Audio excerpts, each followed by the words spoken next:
Hey, happy Monday, everyone. It is Monday, March 25th. Yes. Which is unbelievable because that means it's almost April, which is really kind of messing me up right now. That's like first quarter of the year gone, virtually.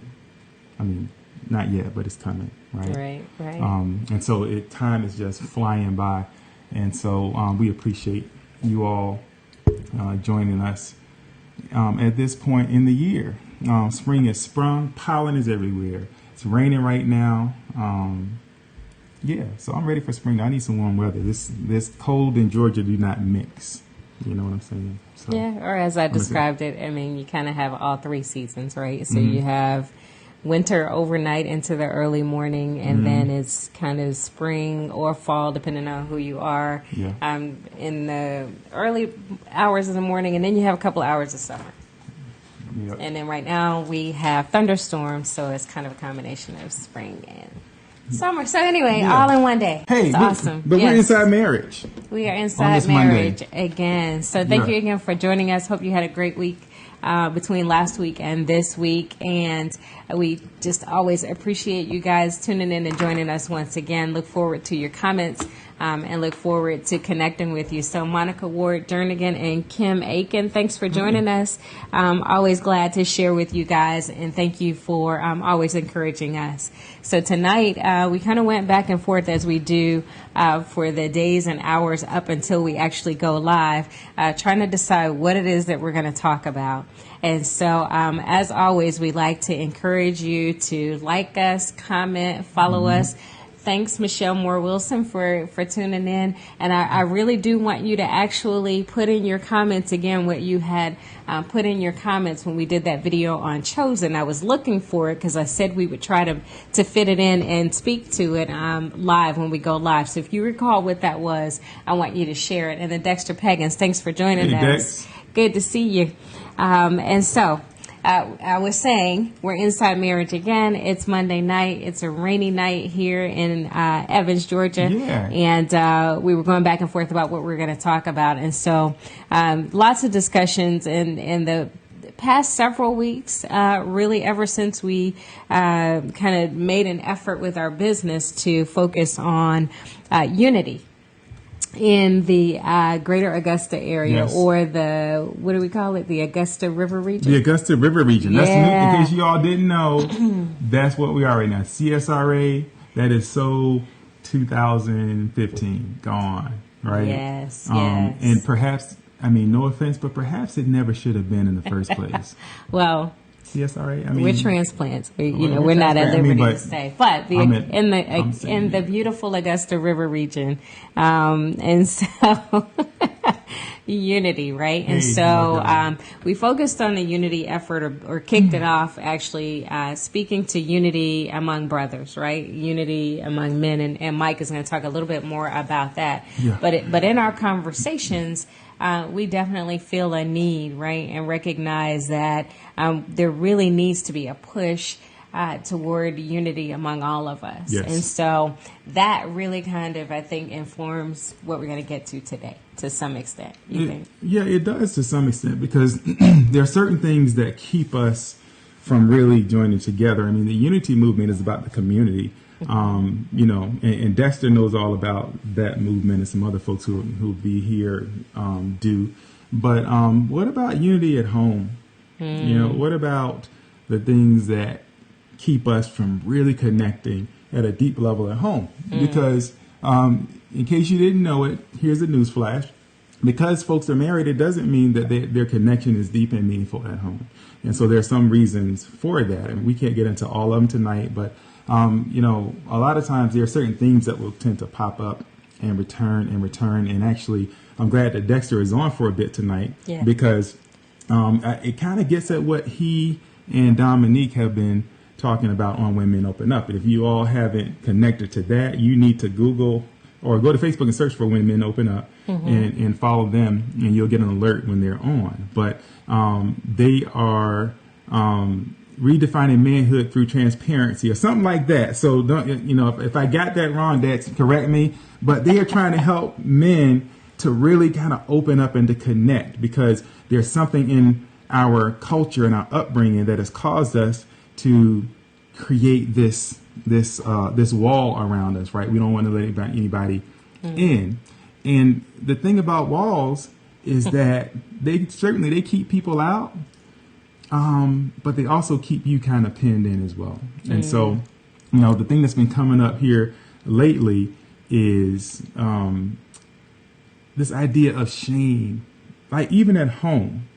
And so, some people might think, well, why would you have a reason to even be ashamed at home? Why is that even a thing? Because, if the two are one and you're married and you're connected, doesn't that mean that I can, for us, I can tell Wendy anything, right? I mean, the things that I'm afraid of, or the things that make me nervous, or the things that worry me or concern me from day to day, I should be able to tell her that, right? That's not how we do it. It's not how we do it at all. In fact, okay, so I'm sorry. I just looked up. I'm distracted because the weather is, we had some trees blown over the last time, so I'm just looking like, hey, did we get a roof tonight? Okay, so Dexter says you got it. You nailed it on the how you described it. Thank you, Dex. And so, the idea here is, what types of things, and I'm speaking from the men's perspective, but my sense is that, well, it's not my sense, I know, right, that there are a lot of things that women don't necessarily open up about either, because there's this idea that maybe I should be something that I'm not being, or something I should do something that I'm not doing, and there's some shame, there's maybe some regret or disappointment related to that, and I think that tends to keep us potentially from really connecting at the deepest level that we're supposed to. And I will talk about why in a little bit. Yeah, well, and there are a couple of things with that, right? So we're both in healthcare. And the whole kind of the premise by which you don't provide care to your family members, right? Or the people closest to you. So what is that predicated on? Well, that's an ethical issue. It's an ethical issue, but what are some of the underpinnings, right? So it's an ethical issue in that maybe you would provide different care or different attention or different things in terms of those guidelines, but then there's a deeper thing too that comes to play. So in terms of how you treat that person, what that person discloses, what the relationship is, and how that goes. Which is why, for example, I'm not your patient, right? Which is a little different than if I came in with a paper cut. Yeah, but if you were, it'd be the most amazing. I'm talking about top-notch care. Yeah. Well, what I was getting at is there's this need sometimes for us to operate within our roles, right? So we have roles and we kind of see ourselves in those roles, even within our relationships, right? So in our marriage, we have a particular role that we identify as, we self-identify, and we believe that the other person sees us as, right?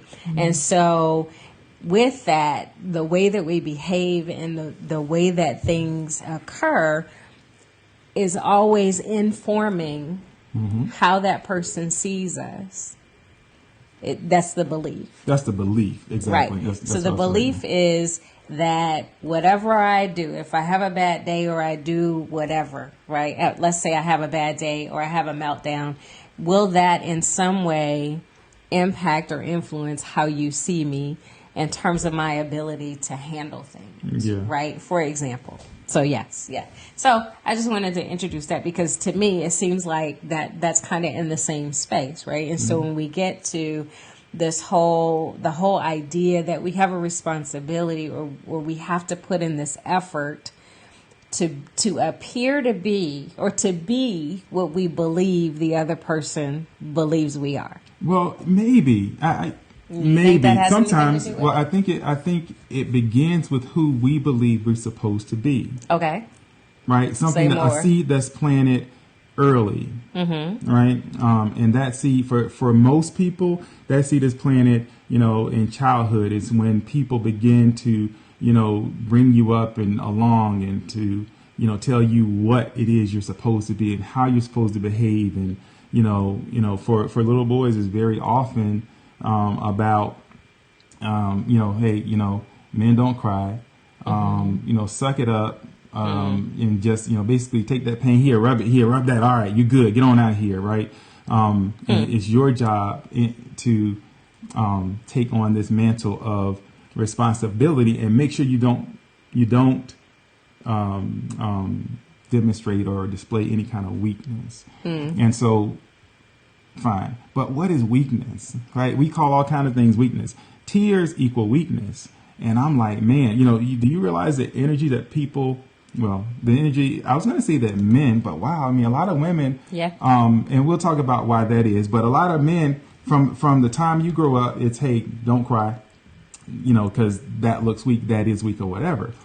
The crazy part is that a lot of women as adults take on that same thing. Don't cry, right? Because you've had to somehow integrate into, like, say, this leadership space. You have to kind of create your own place in wherever it is you're working or you're trying to advance. And so you've had to now take on some things, interestingly, that sound very similar. Hey, don't show emotion because that's going to make you look weak in front of all these people, right? Isn't that interesting how that kind of has come out because what we expect at home a lot of times, be the nurturer. Here, go ahead and let me kiss your boo boo and put this Band-Aid on and all that business. Here, take some hot chocolate, right? But go to work.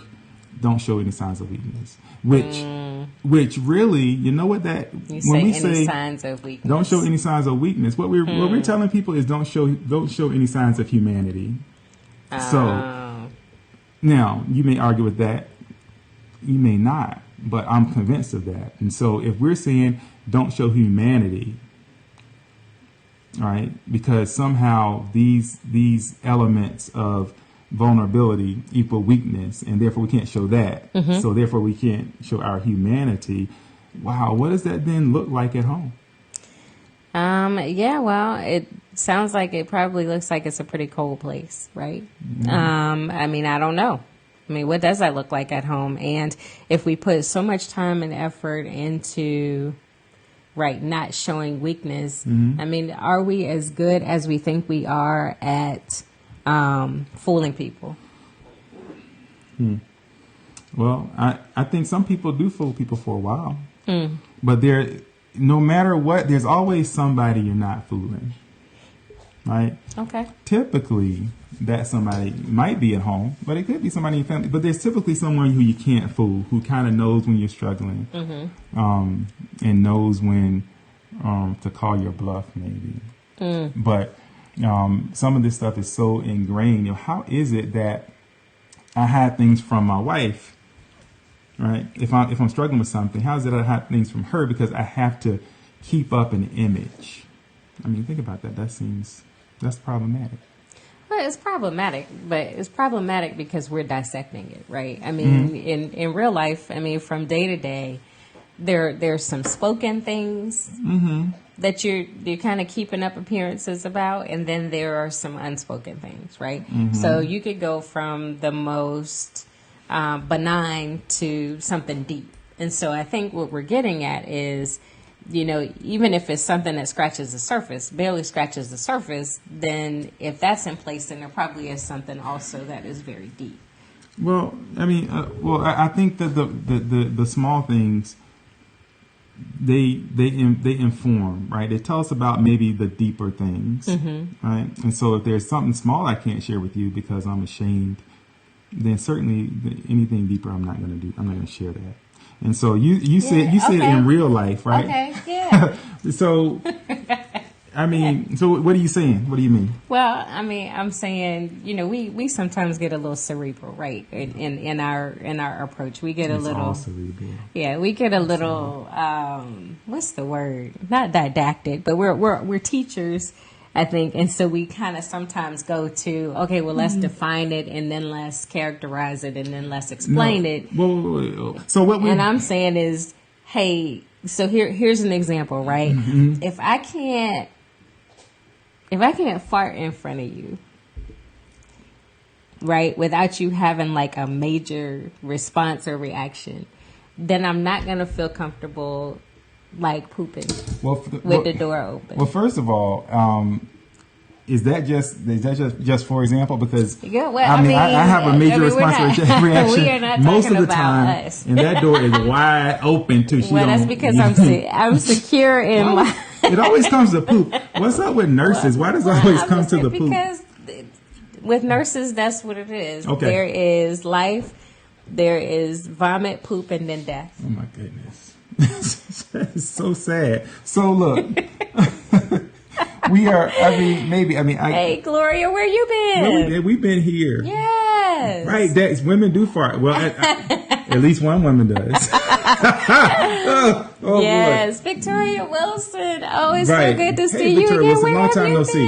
Right, I didn't see that one coming either, Victoria, but I got to roll with it when it comes. You know what I mean? My point in that example, though, right, is that, okay, so let's say you're a woman and you toot or you poot or whatever it is that you do, right? You pass gas. And it's just something small, and you think, okay, I'm already, it was something that had to happen, and you're not a nurse, okay? So I'm sorry, I didn't mean to do that. There may be some level of embarrassment that goes with that, right? And so you do it, and then your husband is like, what? Like, what's the worst response you can have? The worst? Yes. Oh my God! Oh, wow, you need to take that somewhere. That's right. I don't know. Okay, disgust. So disgust, right? But, there is nothing that you could have done that was worse. I was already embarrassed, and so I get disgust. I fart too. So listen, right? No, I'm just saying. So the example is that's something small, right? Yeah, it's a small indicator of another issue, right? A deeper issue. No. Yes. No. Yes. Listen, people, y'all gotta help me out on this one. No, that's a whole different. So look. She said pooping is super important. Pooping is important. Yes. You're right, Victoria. But no, people. So listen. She said in marriage, Victoria, I love it.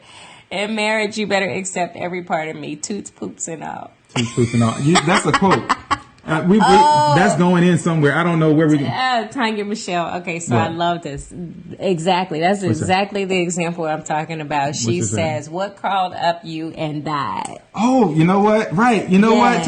That was not even in my my vernacular. But that's probably the worst.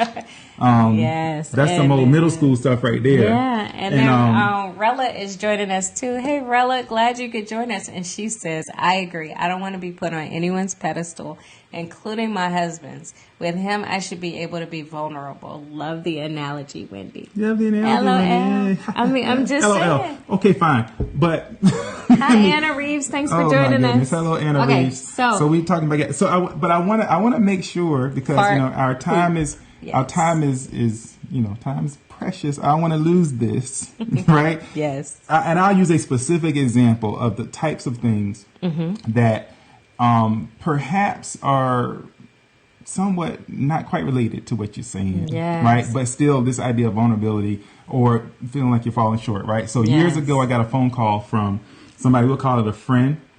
It was a husband, right? Who was struggling financially, and basically he asked me if I would send him some money. Oh, yes. Right, and he said, but my wife doesn't know. Don't tell her, and please don't tell your wife. Right. Mm-hmm. So why? Because he felt like he should have been able to provide, and he was not doing it. Right. Yes. And so, at least from his perspective, he was struggling, and he didn't want his wife to know the extent to which he was struggling. Mm-hmm. But see, here's the problem, fellas. When whatever you do in your house is fine, but don't call me and tell me not to tell my wife about taking money out of the account. That's a non-starter. That's another story. But my point is, there was embarrassment, there was shame. He could not even tell his own wife that, hey, you know what, we're not quite making it, and I need some help. Right. Because who knows what she could have done. Right? Who knows what she would have done in that circumstance? Mm-hmm. And I know a little bit more about their history, but the bottom line is the things like that, there should not be things that we are taking out that we're ashamed of that impact us both, right? Right. Before we kind of lean on each other. So that's the types of things I'm talking about. Right. Mm-hmm. So I think that's where you kind of get to really the point, right? Why my analogy kind of missed with you, because it is about something that impacts us both, right? So is it just things that impact us both or impacts our relationship, or is it things that impact either of us because we're in this together? So in terms of what we're talking about, thanks for joining us. We're Inside Marriage again on Monday, this beautiful Monday evening in Evans, Georgia. And we're talking about what? The things that create barriers within our marriage. In this case, shame, right? Yes. So, yeah. Right. So we're talking about stop us from really connecting, like at a really deep, intimate level. Right. Like, really. Right. Shame as one of those things that can sometimes form a wedge, right? Yeah. One of the things that prevents us from having open communication. Shame keeps us from being connected at a level that maybe we could be. And so shame in this case, inside the marriage between husband and wife. Yes. And so that's what we're talking about. So First Lady Sonia Clay actually joined us, so I wanted to make sure I said hi to her, and Sharonda Pringle. Also, thanks, ladies, for joining us. So we're talking about shame and how it can be or divisive inside a marriage, right? Yep. And so it was a good example that you gave. So I gave a good example. It was a great example, Wendy. I love your example. Yes. Your examples are amazing. And then you gave an example. I mean, and the truth is, our examples, it's not all good, but it's all good. This is all theatrics, you know what I'm saying? No, but the real story here, right? The real purpose of the conversation, why we even have a conversation, or something to discuss, is because there are things, or maybe it's a question. Are there things? Question for you. Are there things that you are too ashamed to share or talk about with your husband or wife, depending on who is joining us? Right. And if you need to answer for a friend, that's okay. Put like my friend there is there. What I had heard. What I heard was right. Yes. Yeah. And so are there things? Oh, what? No, or if I dare we tried the phone again. Hey, the phone is hooked up tonight, so we probably have before 2019 is over. Somebody's gonna call this thing, and it's gonna work, and you're gonna hear it. Yes, but we don't have a producer yet, so we'll produce. But let us know if you want to talk. Yes, at the beginning, Mike actually put out there that we are taking calls, or we're trying to take calls tonight. So if you'd like to call us, you can call us at 224-888-4677. So while we kind of give them a minute to think about it, because that question was, are there things that you are too ashamed to share or discuss with your husband or wife? Anna Reeves also, her first comment was, after you have a baby, I think anything goes. That was back to the farts and the poop. But and she says, I think from a woman's perspective, I think it may not be embarrassment, but the spouse not seeming to care or not if you tell him about an issue. So, interesting point there, right? As it relates to being able to openly communicate. And then I also want to welcome Tiffany Stokes. So it's been a while. Tiffany Stokes. We miss you guys. I'm glad you're able to join us. And Michelle Moore Wilson, welcome back. I'm sorry that your phone is acting up. So catch us on the replay, and then we look forward to your comments. Okay. So are there things? Ask yourself. So, search yourself and think about that. And you don't have to think about it right now and tell us real fast, but think about that. Is there anything that you are ashamed of that you do not feel comfortable or have not shared with your spouse? Here's a safer question. Oh, safe.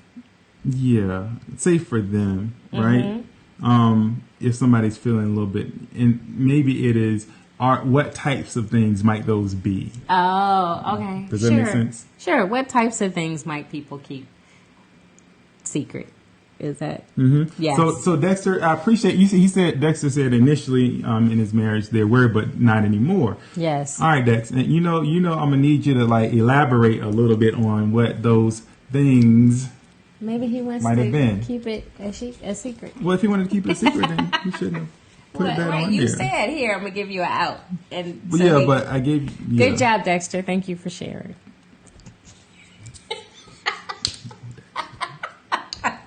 No. So, are there things... Details, Dex. Well, So. I don't know. I mean, do I keep anything from you? I think there are things that I no longer ask you about.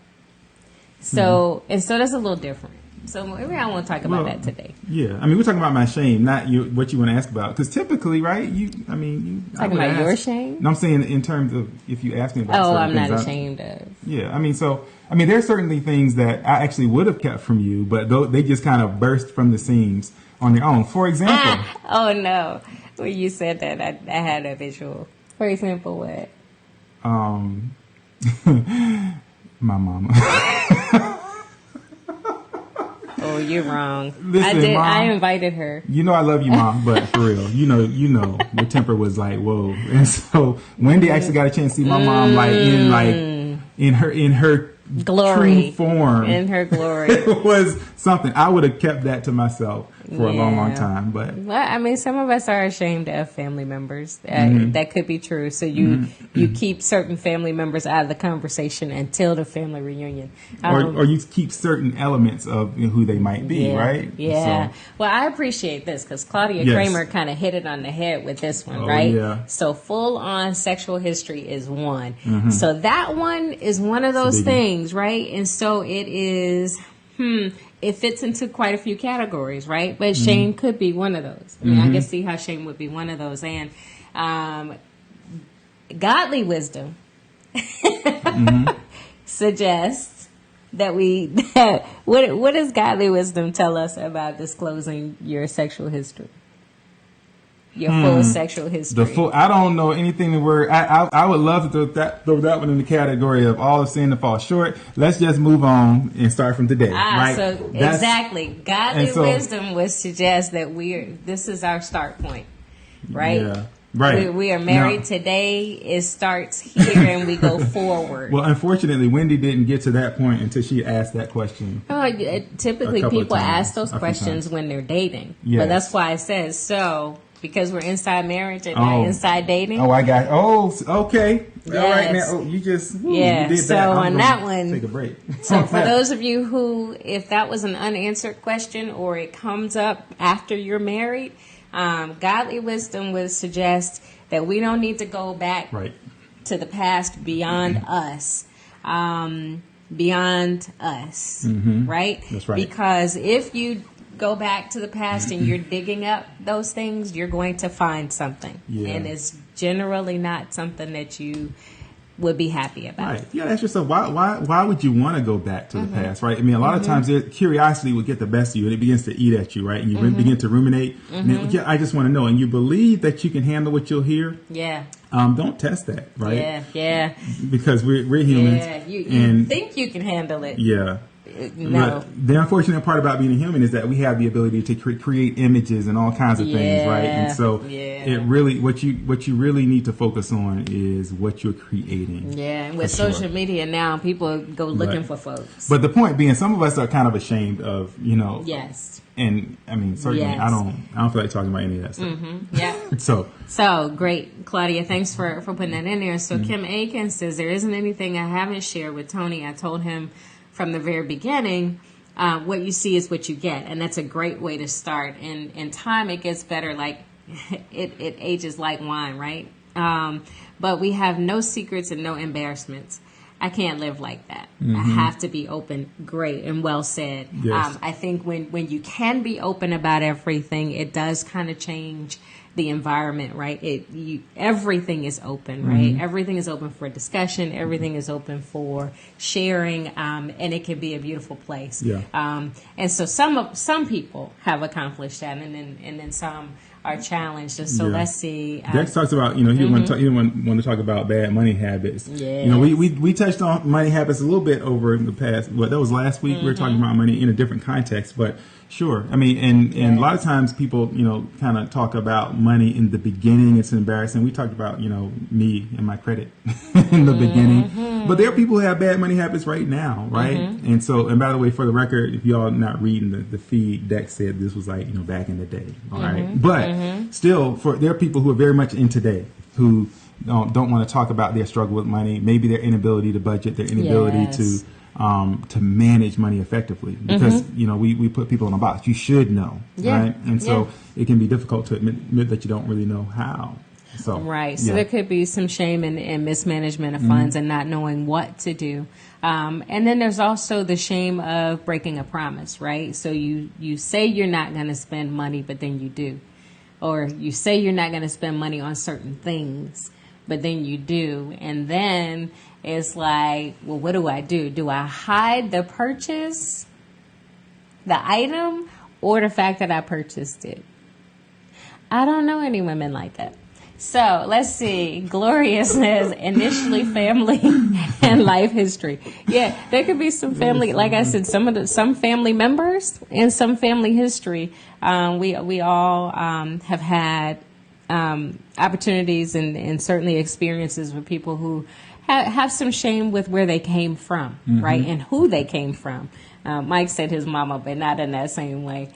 And Victoria Wilson says, I've unfortunately tried to build myself up as a know-it-all in my marriage. Over the last few years, God has broken me down and humbled me. So now I struggle with sharing that I'm wrong or I don't know something. I'm working on it. Aren't we all?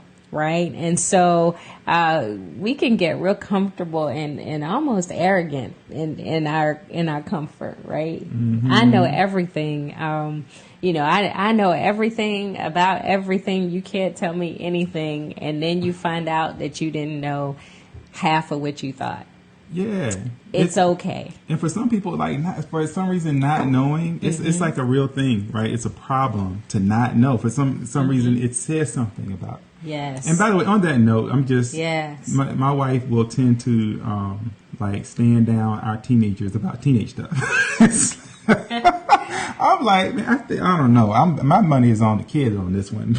On the kids what stuff. What are you talking about? It was like, what were you talking to Morgan about the other day? It was like some artist who was, I think it was a musician or something. And it was, I don't know if it was about his name or his relationship status. It was something about him. And she was like, oh, no, it's this. And you're like, no, it's not. She's like, yeah, it's I'm like, my money's on Mo. Anyway. Yeah. I mean. Different story. Okay. Right. In terms of thinking I know everything. That's what you mean. That's the know-it-all. Sharmika Love, thank you for joining us. Sharmika. Yes. What's up? Where's Ron? So I really, and I don't want to miss an opportunity, I really appreciate Tanya for sharing what she shared, because that really kind of gets to being transparent and comfortable in your own skin, right? And so she says that one sacred area had to do with her appearance, right? And so as she has grown and matured and moved to a different level, it's interesting that her husband's acceptance of her has also grown and matured and moved to another level. Thank you for sharing that. And that is huge, huge, huge, huge. Hold on. So are you suggesting, Tanya, that if you are more accepting of yourself, then you'll feel more accepted at home, or you'll be more accepted? Is that what she's saying? Is that what you're saying? That's funny, because you said Tanya, and you're looking at me like, I'm like, I don't know, ask Tanya. Well, I'm asking her, but you can answer. You can respond more quickly. But what she said is, for years, she got into this practice of covering up something that she was ashamed of, right? Only to now, because of what her husband would share, right? So that's just like, okay, here's an example. I will paraphrase and give another example that has nothing to do with poop. Yay. So if we watch a lot of movies, or when we're out, you say something about, that I like that look that she has because it makes her legs look long. She looks tall, right? So, and you start talking about tall women, or we're watching TV and the Miss USA pageant comes on, and there's something about, and you just make some kind of benign comments about it, right? You think benign. But I'm taking in information all the time, and I'm like, wait a minute, because I'm 4'11". Is what he's saying, is he saying that he's more attracted, or that he's attracted to taller women? And so then my response to that is, I'm going to go out and get me some 4-inch heels. And so every pair of shoes I buy from that point forward is a pair of 4-inch heels. Even if wearing those heels makes my feet hurt, makes me get bunions, and makes my knees and my hips and my back hurt. I am going to invest in the thing that I think attracts you, right? And so then I'm all in to kind of be and put in front of you what I think you like. With kind of a disregard for the fact that clearly what you like and what you want is me, because I'm who you married. Right. Well, see, the thing, I think, as I read Tanya's comment, the missing piece there is that was the hair was a problem for her, and so she went about kind of trying to deal with that problem based on what she heard him say, and he didn't know, right? Did it say he didn't know? Well, I'm assuming she said one sacred area for me used to be that my hair, right? So yeah, and so it's like, sometimes you don't even, you say things that seem benign and just, relatively meaningless, and you don't know the impact of what you're saying. Right. And that's kind of, I think, one of the things when you talk about having a deeper relationship, there are those things that I feel that, I'm insecure about, or I don't want to maybe talk about. And so you have no clue, right? And so there may be things that you tread on that you don't even know you don't even know that there's impact there about what you're saying or doing, because I haven't revealed that, right? Right. And so, yeah, that's the thing. That's important. Well, it's a thing, right? But it also, I think, here's a little nugget here, right? In terms of when we compliment people of the opposite sex. Yeah. In front of our spouse, right? Because this comes up. And it's funny, right? Over the years, kind of a different response to it, but it has come up before. You could be at church, right? Not our church. But you could be at church and, somebody says, oh, yeah, Sister So-and-so is always wearing these beautiful hats. Right? Oh, yeah, that's a nice hat. I mean, that's beautiful. I mean, the way you put that together is just, your hat matches your dress, matches your shoes. You did that. And so I am the husband making those comments. Bring it on home. To and by my wife. Yeah. Right? Yeah. Thinking, well, surely you think the same way I think, right? What I'm saying is just a statement of fact. I'm not really, I'm not Bring it home, girl. Anything. Bring it home with Right. So my point is being a little sensitive to that, right? No one is saying that you can't compliment or recognize somebody's beauty, male or female. But I think you have to know your husband or wife, right? Kind of know where they are. And consider your level of enthusiasm and interest in complimenting or commenting on someone else. Right. And so, and actually that right there, you kind of like drifting into a whole different thing, because we're going to talk about flirting here in the next week or two. Okay, well, flirting, but I didn't mean flirting. I understand, but I think it'll fit there. But what I'm saying is, you said get to know your husband or wife, right? Yeah. Well, how do I know you if you are hiding or withholding something because you're insecure, or you're feeling some kind of way about it and you don't want to discuss that with me, right? Now, for the record, I would just like to say, Mike Perry, nobody gets complimented. Like, virtually nobody. Even when Wendy, she'll bait me like, oh yeah, that's a pretty blah blah. I'm like, I mean, that's all I have to say for the record. And why is that? Why is that? Well, I don't know. I don't think it through all the way, except I do know that everything I say, whether I like it or not, it's being taken in, right? And so I can't have a higher level of admiration for someone else than I have for Wendy. What? Say that again. So That is, y'all heard that. That was loud and clear, right? So, I mean, it may be a day where maybe I did not fully compliment her dress on the way to church or something. Well, what does it look like? Then I get to church like, oh boy, sister such man that, so it's just, I don't know, it's just not what I do. I mean, that's a choice that I make, and it's not out of fear or anything like that. But I just think that, I don't know, it's just not what I do. I don't feel inclined to. Right. I mean, every now and then, if something is like, I don't know, somebody got some boots or some sneakers or some, something that stands out, like Dallas Cowboy jersey, I'll be like, hey, Cowboy. No, I'm talking like Timberland. What are you talking about? What are you talking about? Oh my goodness. I mean, how many has a men? Well, I'm just, anyway. Moving on. So what else we got? We got comments, all kinds of comments. Right. But my point, and this is, so it's not too far off. I wasn't really going too much on flirting, but the point, you made a good point, right? You shouldn't be putting out more for somebody else than you're putting out to your husband or wife, right? Yeah. You shouldn't be saying more to someone else than you're saying to your husband or wife, right? If you don't compliment your husband or wife first, you have no room to compliment anyone else. That's kind of like the short list, right? Unequivocal. Because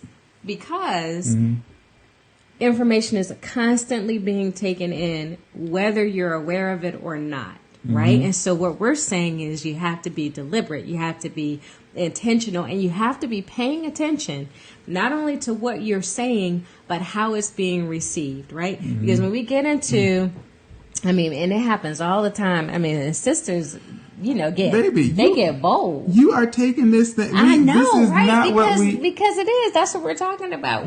This was her comment. But sisters get bold with certain actors, for example, right? They don't even hide it. They're just like, oh yes, so and so in that. I went to go see this. So yeah.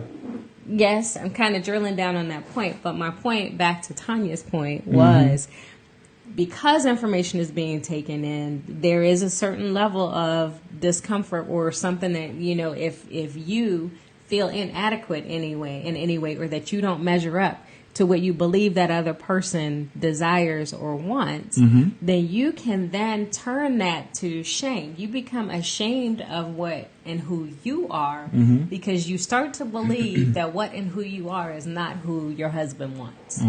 That's where I was going with that. I know I went all the way up here, down the street, around the corner, to the next county and back. But that was the point. Okay. And the bus back. Yes. And then, so Gloria Hamilton says, if you dig in the graveyard, you're going to find some bones. If you look in the closet, it's going to be some skeletons. It's all that. Yes. Man, I wish we had Stevie Wonder queued up right now. Yeah. Making love. And she says, it was a learning behavior taught to me to hide bills and things I bought.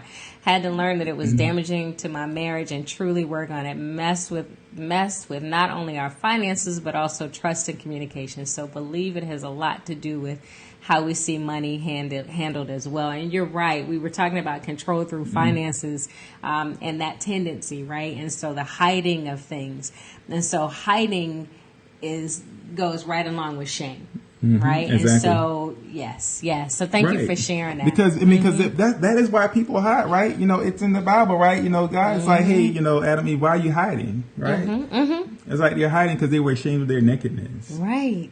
Yes. And so, which brings me to the point of when in our weakness, right? And we've been talking about this a bit here over the last few weeks, but the word says, when I'm weak, right? He is strong. Yes, right? yes. And so if the two of us are one, that is man and wife, and if truly when I'm weak, God is strong, right? And that means that I'm at my best through him. That means at the point that I'm willing to reveal my weakness to you and allow God to fix, then that is when our relationship is at its best. Yes. Okay. So say that again. You understand, right? So God's strength is perfected in our weakness. Yes. Okay. And so if I, am feeling insecure about something, if I'm struggling with something, I can't do something and I'm out of answers. Well, are we not stronger if I own that and allow God to do the fixing and not try to do the fixing myself? Are we as a couple, the two of us, not stronger if I do that? Yes. And yes. We are made stronger, right? And so I think that's a good point. So what's a good analogy for that? Because people always bring it up, right? Men not wanting to ask for directions. And I don't want to belittle it, true. But I'm just saying that's an example, right? It's an urban legend. Sure, it's an urban legend. Well, you know, it is. The GPS is best. Okay, so here's a scenario. We're driving along. You say you know where we're going. You don't want to use the GPS. I say no. I mean, because I will. For example, I will often just ignore the GPS and go my own way because GPS, I know better. I mean, I will do that. I mean, that's. So you're driving along. You say you know where we're going. You don't want to use the GPS, even though we've never been there, right? And so what I have learned is not to argue with you, not to say you sure you don't want to check the GPS. Are you talking about me? No. Okay. And so I'm just along for the ride, right? And so as not to insult you or argue with you or challenge you, it's just okay. Don't use GPS. I know that we will get there. I trust you to get us to where we're going. Right? Okay. And then I just ride. And then we're lost. Yeah. And so I'm still waiting for the part where we get strong. When do we get strong? Well, here's the thing, right? Because GPS, as somebody explained it to us, is God's positioning system. If you use the GPS, we would not be lost.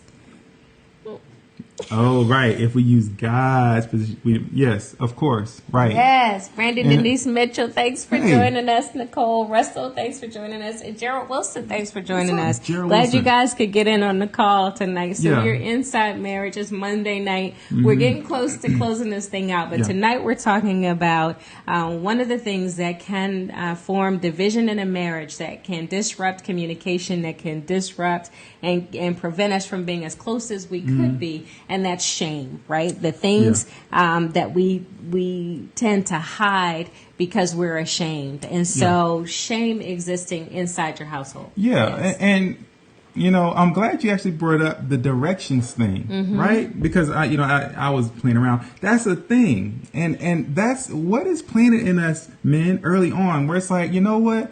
I'm supposed to know where I'm going.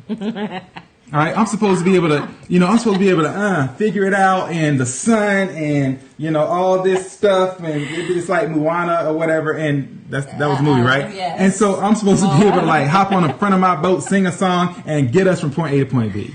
Whoa! Stop it!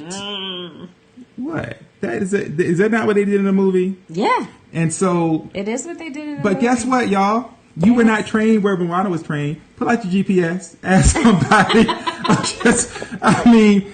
I think about it, it's kind of ridiculous, right? But it says something about us. If we get lost, there's like all these man things, right? If you don't know where you're going, if you can't like smoke and barbecue, and if you got to call heaven forbid, you got to call somebody and be like, look, man, how do I operate this big green egg, right? And so, what about tying a tie? Is that going there? It should be. Sorry. No. Wins or not, baby. Double wins or not. Very important. No. Anyway. Yes, Deborah Reed, thanks for joining us. But but here's the thing, right? I am just as much at fault if I allow you to continue to take us to a place, right? If I don't ask the question, if I don't challenge you, if I just sit over here silently and ride, even though I know that you are lost, then am I equally to blame? I think I am to blame some, maybe not equally. Well, it's funny, right? Yeah, maybe not equally, but it's sometimes we will. Sometimes, why didn't you tell me? It's just me being real, because I'm like, I'm not trying to hear nothing about nothing. And then we miss a turn. And I'm like, did you see that turn? Why didn't you say something, right? So, so I think, let's talk about the solution. And I think the solution is wrapped up in at least one thing. Okay? Humility Humility. Humility. Right? I don't want to say it's as simple as that. Yes. But humility says, you know, I'm not all that I believe I am sometimes. Right? Sometimes I'm just a normal dude with some weaknesses, with some failings, with some things that I just don't know. Mm-hmm. And I'm okay, like, sharing that. And with my wife. I mean, if nobody else on the planet, you can't fake it, but for so long, people. Some people try it for a lifetime. But, yes. I mean, what would happen if you could be 100% authentic in you with your spouse? What would that look like if we're just like free-flowing information? You know what? Because that would explain a lot of things. It would explain some anger and irritability and some arguments and some silence and a lot of those things. Yeah, it What would. if? It I'm would. just You're saying, right. why not? Some humility. I mean, I think we would have more conversations about being constipated. Well, I mean, we have plenty. Well, there's no shame. There's no shame around poop in the Perry household. That's all I'm gonna say. Just saying. I mean, does everybody talk conversation. about being constipated or diarrhea? You should. You know, people that'll just explain say, the attitude you "Oh, got." I'm sick." My stomach hurt. Are you sick? Or I mean, diarrhea is a thing. It's diarrhea. So, but yeah, I mean, that's what we do. You know, all kinds of things. Yeah. Anyway. All kinds of things. So yes, so it's one of those things, right? We think that one of your most meaningful relationships, your closest relationship, your best relationship should be your marriage. It can be your marriage, and in order for you to be able to get to that place, it does involve sharing, right? And sometimes sharing of some things that you haven't shared with anyone else. As you go through life, especially if your plan was when you got married to stay married, right? As you go through life, you're going to experience new and different things. And if it is your way to keep everything to yourself, then you're missing out. Not only are you missing out, but that other person is missing out on really being able to experience life with you, right? They're experiencing life beside you, but they're not really experiencing it with you. Right. And that's everything from having a baby and you had an episiotomy and it's just not the same. Hey, talk about it. Right. After you have a baby, I know I can go on baby stuff all day, but all those things that happen and change for a woman physically, emotionally, hormonally, following having children, if we don't talk about them or talk about it in a way that our husbands can relate to or understand, then they never will, right? Yeah. It'll just be like something happened. She had the baby and now we only have sex in one position. What is that about? I mean, and so not that that's you and not that I'm pointing fingers, but I'm saying, for example, that's a thing, right? Or we never have sex with the lights on. Oh my goodness. Okay, confirmation. So I was gonna. No, it's not time for it. No, it's more of a parting thought for me. Okay. So matter of fact, I will leave this parting thought, and I'll let you close it out. How's that? Yes. So I'm going to encourage you all to do one thing. Well, it's actually two, but they're both related. All right, and this is actually literally and figuratively. It's metaphorically, and it's actually like for real. And this is it. Listen carefully. Turn your phones up. Turn your speakers up. Get naked and turn the lights on. I'm done. And dance. Ew. Use your judgment. Use your best judgment on the dancing. I mean, I'm saying. Started out Adam and Eve. Get naked. They were blissful in their nakedness. It was great. Everybody was happy. Everybody was free. We are free. We are naked. We are frolicking in the garden. And then it all changed. And now we're hiding because we're ashamed of our nakedness. Well, listen. We're going to change our address to the Garden of Eden 2.0 then, because some people You don't have that shame thing. That's anyway. what that song was. Let's get back to eat. Living on top of the world. Hey, all right. Let's go. Hey, listen. Yes. Naked. Hey, we're Inside Marriage. And not afraid. Not afraid. Turn those lights on. All right. Inside Marriage. Thank y'all for joining us tonight. That time flew by for us. Yes. But we appreciate you joining us, and there's some things that we're going to be doing here in the future in order to really kind of expand on this idea of supporting couples. So that'll look like, it'll look like more actually talking, more public speaking, but it'll also look like, I think we are unveiling. Do we unveil it tonight? We're not really unveiling it tonight, but we're going to be doing some things with couples, that is in small group and one-on-one type stuff. Yes. Yes. And primarily couples who are, our target is probably going to be like couples in leadership, like people who are either leading together, running business together. Maybe one of them is in a leadership role, particularly like a senior leadership role, and the other is, kind of in support. Yes. But there's a lot of things that we do in our day-to-day, particularly around work, that just do nothing for our relationships. And all of a sudden, there's a lot of damage being done. There's a lot of struggling, and people are just barely getting by sometimes. Yeah. So we're going to be a bit more intentional about focusing on some of those folks.